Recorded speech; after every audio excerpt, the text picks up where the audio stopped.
Já estamos de volta e os cubanos estão em contagem regressiva para a chegada do Papa Francisco.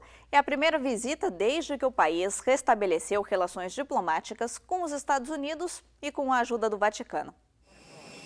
É uma visita que vai entrar para a história. O Papa Francisco vai visitar Cuba poucos meses após a ilha comunista restabelecer os laços diplomáticos com os Estados Unidos. É definitivamente histórico, dado o papel do Vaticano em fazer isso acontecer. A visita a Cuba faz muito sentido para o Papa agora. É simbólica por várias razões: a reconciliação, a reaproximação pública e o bem-estar das pessoas. Tem sido um longo processo. Em meio a tudo isso, o Vaticano agiu nos bastidores durante os últimos 50 anos, tentando consertar diferenças. João Paulo II tornou-se o primeiro Papa a visitar Cuba em 1998. Desde o golpe político, paróquias tinham sido apreendidas e escolas católicas fechadas. Dezenas de milhares de católicos reagiram fugindo da ilha. Ainda que a religião tenha sido oprimida e os católicos eram vistos sob suspeita, a Santa Sé e a ilha nunca cortaram relações diplomáticas, que foram estabelecidas em 1935. O Papa polonês fez um chamado histórico, pedindo para Cuba se abrir para o mundo e para o mundo se abrir para Cuba. As divergências eram cristalinas, mas mesmo assim o diálogo continuou. O Vaticano falou muitas vezes contra o embargo emitido pelos Estados Unidos.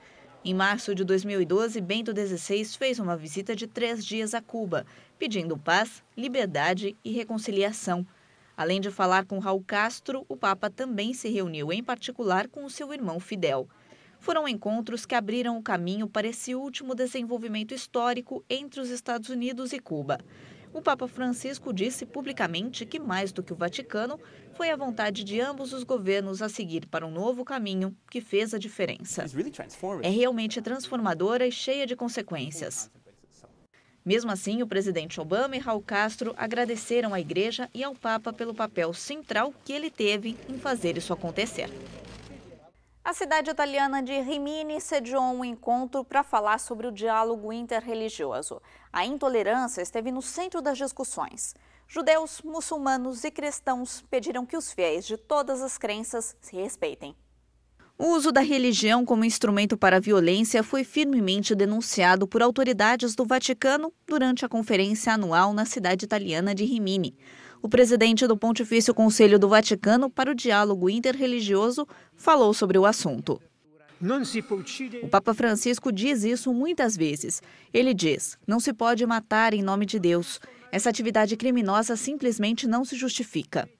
Em uma mesa redonda interreligiosa, o cardeal Jean-Louis Thuram destacou o extremismo religioso que está crescendo em diferentes partes do mundo e falou que é perigoso porque se mistura com o dogma fundamentalista para justificar a sua identidade. Todos nós, judeus, cristãos e muçulmanos, temos que destacar as nossas raízes culturais e religiosas. Como o Papa Francisco observa em sua última encíclica, a maioria das pessoas descreve-se como fiéis. Esse fato deve motivar as pessoas religiosas a dialogar e trabalhar juntas para proteger a Mãe Natureza, os pobres, fomentar o respeito e a fraternidade. A Conferência Rimini é organizada pelo movimento Comunhão e Libertação. A primeira aconteceu em 1980 e não demorou muito para se tornar uma tradição. O secretário-geral da ONU, Ban Ki-moon, enviou uma mensagem de vídeo para apoiar o encontro interreligioso. Nosso mundo hoje é marcado por conflitos, desigualdade e crescentes divisões. Há uma longa lista de tópicos e discussões para serem feitas. Uma delas é destacar que a religião é parte da solução e não do problema. É Deus que quer que você exista. É Deus que quer essa diversidade religiosa. É Deus que quer cristãos, muçulmanos e judeus convivendo em harmonia. A uniformidade é perigosa para a humanidade. Se somos todos iguais, não há nada para trocar. Ninguém cresce e ninguém se move para frente.